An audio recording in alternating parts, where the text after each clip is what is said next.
మీ విజ్ఞానంతో కుటుంబం అనేటువంటి విధానాన్ని తలపించేలా ఇక్కడ ఈ గ్రామ పెద్దలు ఉన్నారు. అటువంటి మన గ్రామ పెద్దలను సన్మానించుకోవడం, వారిని గౌరవించుకోవడం మన బాధ్యత. అందుకే మరి కుటుంబం అన్న తర్వాత కుటుంబంలో పెద్దలు, చిన్నలు, యువకులు, విద్యార్థులు అందరూ ఉంటారు. కాబట్టి ఇది ఒక నూతన ఒరవడి.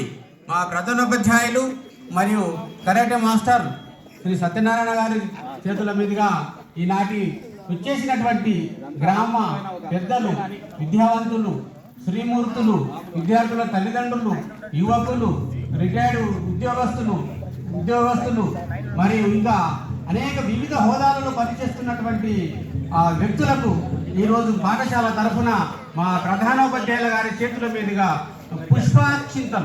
పుష్పాలు అనేటువంటి అక్షింతలు మీకు ఇచ్చి గౌరవించడం జరుగుతుంది సార్. ఎందుకు ఇది ఎంతో సుదినం, ఇది మాకెంతో గౌరవించదగినటువంటి అవసరం మనకు ఎంతైనా ఉంది. నిజంగా ఇటువంటి గ్రామ పెద్దలు దీన్ని ఇక్కడ కూడా ఏ పాఠశాలలో చూడలేరు. ఎప్పుడు కూడా వీళ్ళు ఇంత పెద్ద ఎత్తున పాఠశాలను తీర్చిదిద్దుటకు పాఠశాలను ప్రత్యక్షంగా